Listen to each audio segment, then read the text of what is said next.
पिछले दिनों social media में एक वीडियो वायरल हो रहा था जिसमें मतदान केंद्र के अंदर मतदान करने का वीडियो सोशल मीडिया में वायरल हो गया था। जिसके बाद लोगों ने ये कहा कि आखिर ये वोटिंग की जो गोपनीयता है ये भंग क्यों की जा रही है।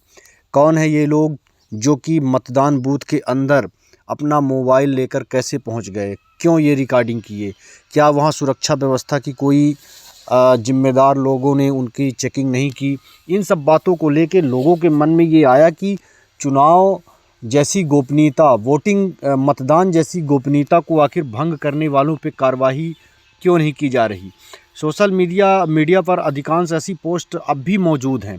इन पोस्ट पर सामाजिक और आरटीआई कार्यकर्ता शिवानंद द्विवेदी ने आपत्ति दर्ज कराते हुए इलेक्शन कमीशन ऑफ इंडिया से शिकायत की थी, जिसमें आचार संहिता के उन बिंदुओं का हवाला देते हुए कहा था कि मतदान केंद्र के भीतर किसी तरह का मोबाइल और कैमरा प्रतिबंधित किया गया था। इसके बावजूद कई जिम्मेदार लोगों ने अपने फ़ोटो और वीडियो वायरल किए। यह शिकायत इलेक्शन कमीशन के पोर्टल पर पंजीबद्ध की गई। जिला निर्वाचन कार्यालय से जवाब मांगा गया था। कुछ दिनों के बाद जिला निर्वाचन कार्यालय की ओर से जवाब भेजा गया। साथ ही शिकायतकर्ता को भी जानकारी दी गई कि शिकायत को नस्तीबद्ध किया जा रहा है। शिकायत बंद किए जाने का कारण बताया गया है कि जो फोटो शिकायत के साथ दिए गए थे उसका अवलोकन किया गया है। उसमें यह स्पष्ट नहीं है कि यह कब के हैं और किस स्थान के हैं। आखिर सवाल उठता है कि यह कब के और किस स्थान के हैं।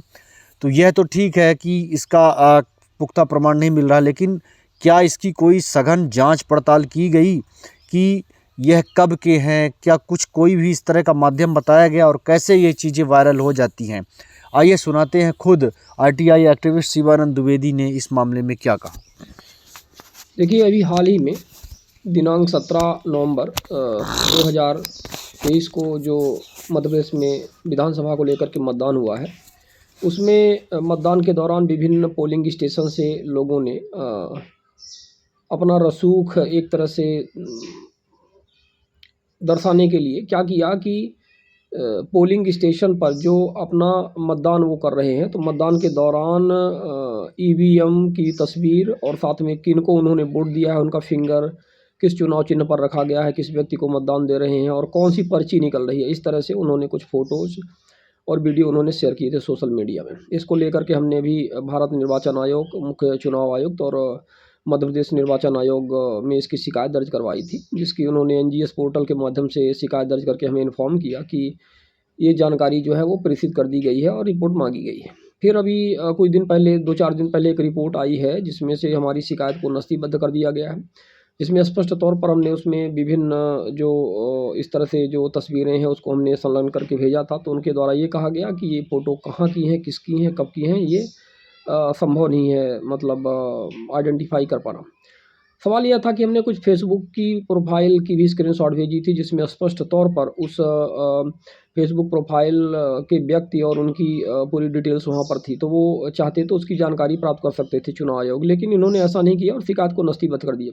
देखिए, ट्रांसपेरेंसी और अकाउंटेबिलिटी के लिए हम लोग काम कर रहे हैं, तो ऐसा नहीं है कि हम ये चाहते नहीं कि आप मतदान केंद्र के अंदर कैमरा ना ले जाएं। बिल्कुल ले जाएं, कैमरा ले जाएं, वीडियो बनाएं, सब जनता अपना शेयर करे, लेकिन सिर्फ कुछ लोगों के लिए ये व्यवस्था करना और उनको नियम कायदे से ऊपर रखना और बाकी आम नागरिकों के ऊपर कार्यवाही कर देना, उनके ऊपर एफआईआर दर्ज करवा देना और इस तरह से मतलब ये धौंस दिखाना, ये एक तरह से दो मुँहेपन के कानून का परिचायक है कि मतलब एक कुछ खास लोगों के लिए अलग नियम कानून है और बाकी आम जन के लिए कोई नियम कानून इस तरह से नहीं है। तो हम ये कहना चाह रहे हैं कि इस पर कार्रवाई होनी चाहिए और इसकी हमने दोबारा चुनाव आयोग को लिखित दिया हुआ है कि भाई इस पर आप देखिए कि ऐसा कैसे हो गया कि मतलब आप एक तरफ तो मीडिया और पत्रकारों को अंदर जाने के लिए आप मना कर रहे हैं, उनको कैमरा उपयोग करने के लिए और इस तरह से, और दूसरी तरफ इस तरह से चीज़ें वायरल हो रही हैं। तो ये निश्चित तौर पर चिंताजनक है और इस पर कार्रवाई की हमने पुनः उनसे मांग की हुई है।